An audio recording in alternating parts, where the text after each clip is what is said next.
Hi everyone. तो अब हम लोग इस नेम रिएक्शन की सीरीज़ में एक नेम रिएक्शन और देख रहे हैं जो फिनॉल का रिएक्शन है एक्चुअली, और रायमंड-टायमंड रिएक्शन है ये रायमंड-टायमंड रिएक्शन में होता क्या है कि फिनॉल बेंजल्डिहाइड में कन्वर्ट होता है एक्चुअली। तो देखते हैं कि कैसे रिएक्शन होता है। तो होता यह है कि अगर फिनॉल है तो फिनॉल तो एसिडिक होते ही हैं, इसमें पोलर OH बॉन्ड होता है, ये एसिडिक होते हैं। अगर इसको हम लोग ट्रीट कर दें NaOH के साथ, क्योंकि NaOH बेस है और ये फिनॉल एसिडिक होते हैं, और फिनॉल इतने एसिडिक होते हैं कि ये लिटमस पेपर को भी रेड कर देते हैं, ब्लू लिटमस को। तो ये बेस के साथ भी रिएक्ट करेगा इजीली। तो बेस के साथ जैसे ही रिएक्शन करेगा फिनॉल क्या बन जाएगा, इसका H यहाँ से रिमूव होगा और यहाँ से OH, तो HOH मिल के यहाँ बन जाता है H2O। तो जब H2O बन जाएगा यहाँ पे, तो O के साथ क्या बच जाएगा, O के साथ क्या कनेक्ट हो जाएगा, ON। ये जो प्रोडक्ट बना ये है गया सोडियम फिनॉक्साइड। तो इसमें क्या होता है कि फिनॉल को हम लोग रिएक्ट कराते हैं NaOH के साथ, बन जाता है सोडियम फिनॉक्साइड। अब इस सोडियम फिनॉक्साइड को हम लोग क्लोरोफॉर्म के साथ रिएक्शन कराते हैं CHCl3 के साथ। एक्चुअली होता यह है कि क्लोरोफॉर्म के साथ भी NaOH प्रेजेंट होता है। ये क्लोरोफॉर्म और NaOH के मिक्सचर के साथ ही हम लोग रिएक्शन कराते हैं। तो क्लोरोफॉर्म और NaOH के मिक्सचर के साथ रिएक्शन कराते हैं, एक्चुअली ये दोनों मिलकर कार्बिन बनता है। तो अभी हम लोग देखते हैं कि पहले रिएक्शन लिखना कैसे है। तो NaOH के साथ रिएक्शन करेगा, सोडियम फिनॉक्साइड बनेगा, और ये फिर क्लोरोफॉर्म NaOH के साथ रिएक्शन करेगा। तो क्या बनता है, यहाँ पे बन जाएगा प्रोडक्ट ONA। तो यही है, जहाँ है वो वहीं रहेगा। इस जगह पे ऑर्थो पोजीशन पे क्या होता है कि यहाँ से इस कार्बन पे अगर कुछ भी नहीं है तो हाइड्रोजन तो हर एक कार्बन पे प्रेजेंट है। तो इस हाइड्रोजन और इस क्लोरीन का कॉम्बिनेशन होगा और दोनों HCl बन के निकल जाएंगे, यहाँ का H यहाँ का Cl। तो बच क्या जाएगा, CH बच जाएगा, और इसके साथ बचेगा 2 Cl, क्योंकि एक Cl तो HCl बन के निकल जाएगा। तो ये इंटरमीडिएट बनता है रायमंड-टायमंड रिएक्शन का। बहुत बार इंटरमीडिएट पूछता है। ये CH2Cl2 है। अब ये क्या है, इसको फर्दर NaOH के साथ रिएक्शन करना होता है, फिर NaOH के साथ ही रिएक्शन करता है।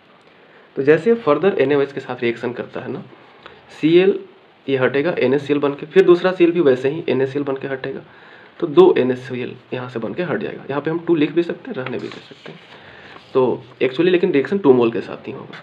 तो जैसे ही 2 मोल के साथ रिएक्शन करेगा तो क्या होगा कि ONA तो रहेगा, यहाँ पे CH के साथ 2 H जुड़ जाएगा। यहाँ पे ऐसे समझ सकते हैं, CH रहेगा और इस CH के साथ क्या है कि कितना OH जुड़ जाएगा, एक Cl हटा तो एक OH, दूसरा Cl हटा तो दूसरा OH, क्योंकि Cl तो NaCl बन के निकल जाता है ये।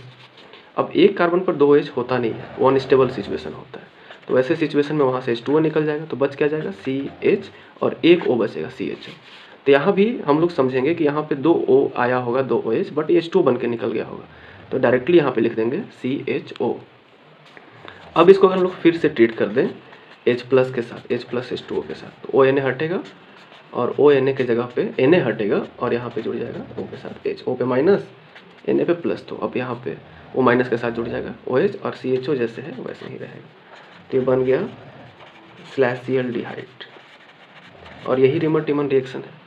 यहाँ से इस स्टेप को बिना लिखे हम डायरेक्टली यहाँ से यहाँ भी ऐसे लिख सकते हैं। तो ये प्रोडक्ट बनेगा और फिर ये बन जाएगा। यहाँ पे प्रोडक्ट हमारा स्लैशियल्डिहाइड का फॉर्मेशन हो जाएगा। मतलब इसमें बेसिकली रायमंड-टायमंड रिएक्शन में स्लैशियल्डिहाइड बनता है और CHO ग्रुप ऑर्थो पे जुड़ता है। इसे ध्यान देना है।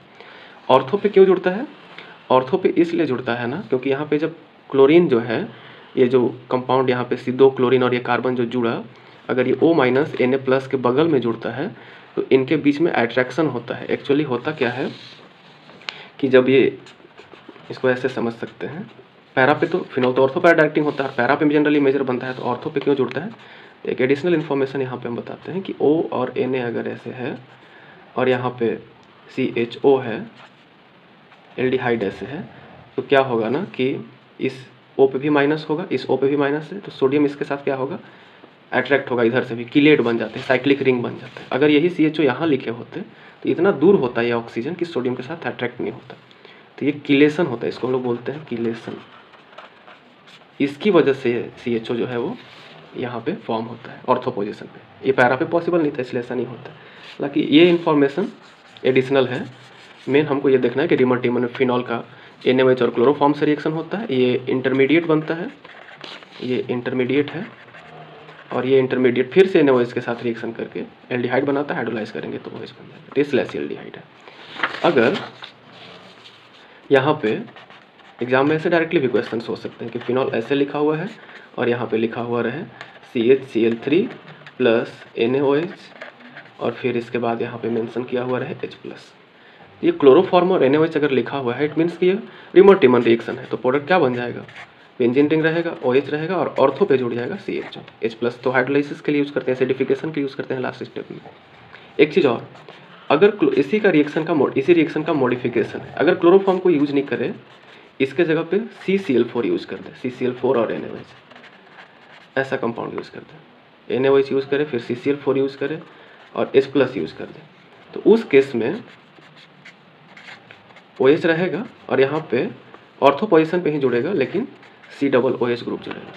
इसको बोलते हैं सैलिसाइलिक एसिड और इसको बोलते हैं स्लैशियल्डिहाइड। अगर कोई कार्बन टेट्राक्लोराइड CCl4 यूज़ कर दे NaOH के साथ तो ये रिमर-टिमर रिएक्शन का ही मॉडिफिकेशन है और इसमें बन जाएगा स्लैसिक एसिड बन जाएगा। कोल्बेज रिएक्शन से भी स्लैसिक एसिड बनता है, फिनॉल का ही रिएक्शन है, वो भी नेक्स्ट वीडियो में देखेंगे हम लोग। और इस रिएक्शन से भी स्लैसिक एसिड बन सकता है। तो ये था रिमर-टिमर रिएक्शन और इस तरीके से भी ये पूछा जा सकता है। CHCl3 और NaOH से रिएक्शन करेगा फिर एसिडिफिकेशन के बाद स्लैशियल्डिहाइड बनेगा। तो बेसिकली रिमर-टिमर रिएक्शन में फिनॉल से स्लैशियल्डिहाइड बनता है। ठीक है, थैंक यू।